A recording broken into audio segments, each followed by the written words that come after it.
جس طرح یسوع ہم میں رہتا ہے اسی طرح ہم یسوع میں قائم رہتے ہیں، اور یسوع کا کلام ہم میں قائم رہنا اتحاد ہے۔ خدا کی بادشاہی کی طرف جانے والے اس زمین پر خدا کے لوگوں کی زندگی اس راہ پر چلنی چاہیے جس پر یسوع مسیح چلا تھا۔ یہ دنیا میں اپنے فائدے کے لیے خدا کی قدرت سے قرض لینے اور زیادہ لطف اندوز ہونے کے بارے میں نہیں ہے، بلکہ دنیا میں نور اور نمک کی حیثیت سے خدا کے فرزند کی حیثیت سے زندگی گزارنے سے متعلق ہے۔ ابدی اور غیر متغیر کلام خدا۔ دعا حصہ 8 بائبل جو وقت سے ماورا ہے، خدا کے ساتھ چلنا حصہ 1 ہمیں کیا دعا کرنی چاہیے حصہ 2 خدا کے فرزندوں کو کیا دعا کرنی چاہیے میں ہم بحالی کا حصہ دیکھنا جاری رکھے ہوئے ہیں۔ جب ہم بحالی کی دعا کرتے ہیں تو ایک اور بات پر غور کرنا ہے کہ ہمیں نہ صرف خدا کے ساتھ اپنے تعلقات کو بحال کرنے کے لیے بلکہ اپنے پڑوسیوں کے ساتھ اپنے تعلقات کو بھی بحال کرنے کی دعا کرنا چاہیے۔ بائبل خدا کے ساتھ ہمارے تعلقات اور ہمارے پڑوسیوں کے ساتھ ہمارے تعلقات کو دوسرا اس کی مانند یہ ہے کہ ساتھ جوڑتی ہے۔ خدا کے لوگوں کی حیثیت سے پڑوسیوں کے ساتھ ہمارا تعلق اچھا نہیں ہے کیونکہ خدا کے ساتھ بھی ہمارا تعلق اچھا نہیں ہے۔ خدا نے ہمیں اپنے پڑوسی سے اپنی مانند محبت کرنے کا حکم دیا، تو اپنے دل میں اپنے بھائی سے بغض نہ رکھنا اور اپنے ہمسائے کو ضرور ڈانٹتے بھی رہنا تاکہ اس کے سبب سے تیرے سر گناہ نہ لگے۔ تو انتقام نہ لینا اور نہ اپنی قوم کی نسل سے کینہ رکھنا، بلکہ اپنے ہمسائے سے اپنی مانند محبت کرنا۔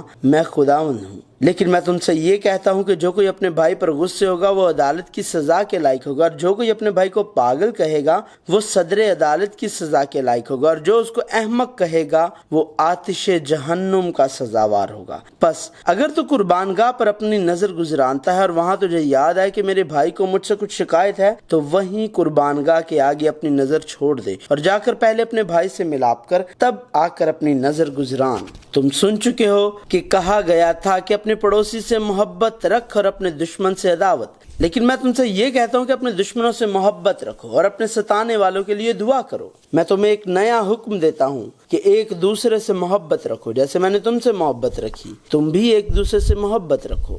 اگر آپس میں محبت رکھو گے تو اس سے سب جانیں گے کہ تم میرے شاگرد ہو۔ میرا حکم یہ ہے جیسے میں نے تم سے محبت رکھی تم بھی ایک دوسرے سے محبت رکھو۔ میں تم کو ان باتوں کا حکم اس لیے دیتا ہوں کہ تم ایک دوسرے سے محبت رکھو، کیونکہ یہ باتیں کہ زنا نہ کر، خون نہ کر، چوری نہ کر، لالچ نہ کر اور ان کے سوا اور جو کوئی حکم ہو، ان سب کا خلاصہ اس بات میں پایا جاتا ہے کہ اپنے پڑوسی سے اپنی مانند محبت رکھ۔ محبت اپنے پڑوسی سے بدی نہیں کرتی، اس واسطے محبت شریعت کی تعمیل ہے۔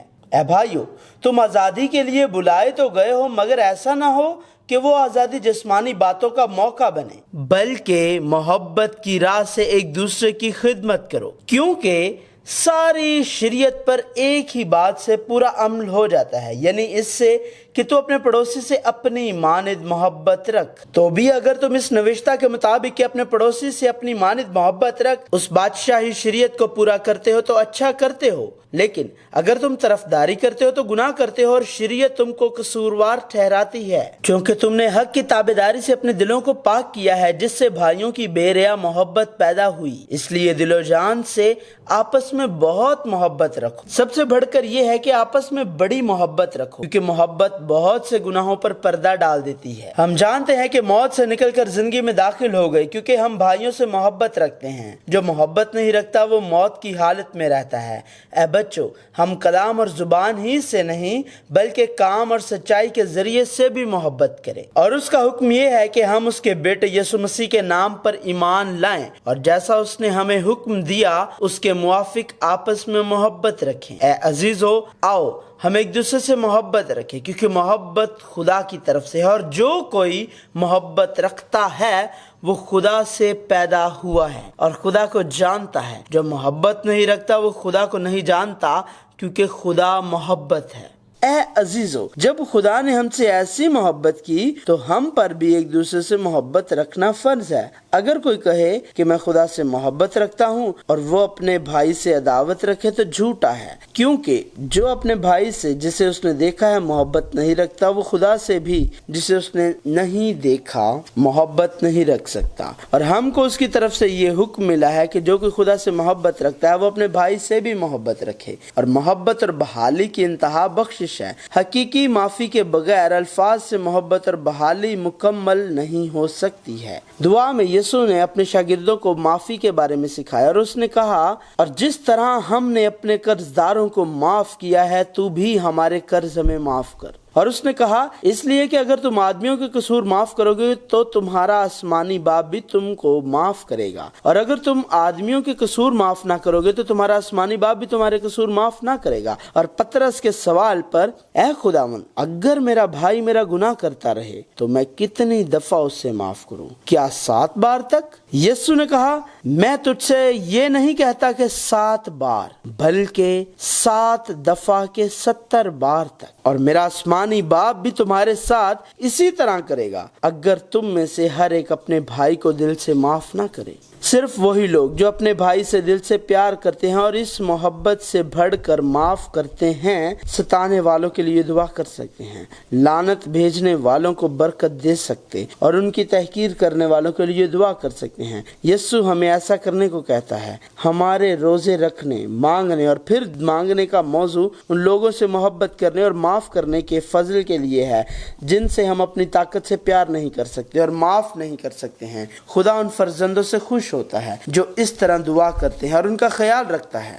جب خدا کے ساتھ ہمارے تعلقات اسی طرح بحال ہوں گے تو ہماری دعائیں مزید شور مچانے والی نہیں ہوں گی، بالکل اسی طرح جیسے سلیمان اور شولمی عورت، ایک اچھا شوہر اور بیوی اور جگہ سے قطع نظر ایک دوسرے سے سرگوشی کرتے ہیں۔ خدا کے ساتھ جس کا رشتہ بحال ہو گیا، دعا ایک گفتگو ہے، لہٰذا کیونکہ یہ بحال رشتہ بہت قیمتی ہے، اگر خدا کے ساتھ ہمارا رشتہ گناہ کی وجہ سے ایک لمحہ کے لیے بھی ٹوٹ جاتا ہے تو ہمیں روزہ رکھ کر اپنی آواز بلند کرنا چاہیے اور صرف انتہائی شدید خواہش کے ساتھ اپنے کپڑوں کو چاک کرتے بلکہ اپنے دل اور اپنی ہڈیوں کو توڑتے ہوئے دعا کرنا چاہیے۔ صرف کیونکہ ہم اپنی آواز بلند کرتے اور روزہ رکھتے ہیں کا مطلب یہ نہیں ہے کہ خدا ہمیں بہتر سنتا ہے، بلکہ یہ توبہ کرنے والوں کے سنجیدہ رویہ کے بارے میں بات ہو رہی ہے۔ ساتھ چلتے ہوئے اتحاد کی دعا کریں۔ عہد نامہ قدیم کے ذریعے خدا اپنے لوگوں کو بتاتا ہے کہ وہ کسی بھی چیز سے زیادہ چاہتا ہے کہ وہ اس کے ساتھ چلے۔ میں کیا لے کر خداوند کے حضور آؤں اور خدا تعالیٰ کو کیوں کر سجدہ کروں؟ کیا سوکھمی قربانیوں اور یکسالہ بچھڑوں کو لے کر اس کے حضور آؤں؟ کیا خداوند 1000 مینڈوں سے یا تیل کی 10,000 نہروں سے خوش ہوگا؟ کیا میں اپنے پہلوٹے کو اپنے گناہ کے عوض میں اور اپنی اولاد کو اپنی جان کی خطا کے بدلے میں دے دوں؟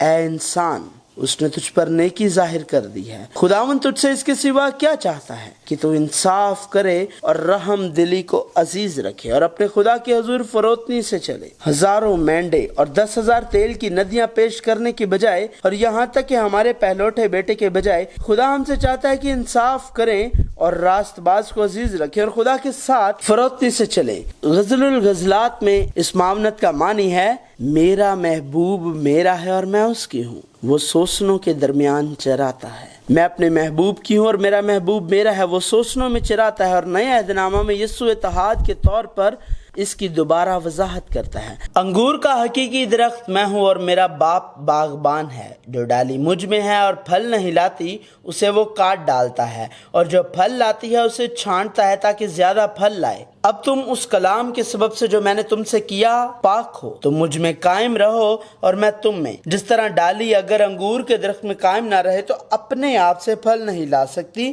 اسی طرح تم بھی اگر مجھ میں قائم نہ رہو تو پھل نہیں لا سکتے۔ میں انگور کا درخت ہوں، تم ڈالیاں ہوں، جو مجھ میں قائم رہتا ہے اور میں اس میں، وہی بہت سا پھل لاتا ہے، کیونکہ مجھ سے جدا ہو کر تم کچھ نہیں کر سکتے۔ اگر کوئی مجھ میں قائم نہ رہے تو وہ ڈالی کی طرح پھینک دیا جاتا اور سوکھ جاتا ہے، ہے اور لوگ انہیں جمع کر کے آگ میں جھونک دیتے ہیں اور وہ جل جاتی ہے۔ اگر تم مجھ میں قائم رہو اور میری باتیں تم میں قائم رہیں تو جو چاہو مانگو وہ تمہارے لیے ہو جائے گا۔ ہم سب فطری طور پر مرنا نہیں چاہتے اور قربان ہو جاتے ہیں۔ یہ مشکل اور دشوار ہے۔ اگر یسوع مسیح کے ساتھ مل کر روح القدس کی معموری حاصل نہ ہو، لیکن یہ خدا کی مرضی ہے، اس زمین پر ہمیں لازمی طور پر ایسی زندگی مانگنی چاہیے کیونکہ ہم خدا کے لوگوں کی حیثیت سے آسمان کی شہریت کے ساتھ ایک اجنبی کی زندگی گزار رہے ہیں۔ اسی لیے ہمیں خدا کے فضل سے یہ زندگی گزارنے کے لیے دعا کرنی چاہیے۔ ہم یہ خود سے نہیں کر سکتے، لہٰذا ہمیں خدا کی مدد لینا چاہیے، ہمیں یہی مانگنا چاہیے۔ بائبل جو وقت سے ماورا ہے، دعا یا سلسلہ ہمیں کیا دعا کرنی چاہیے کے ساتھ جاری ہے۔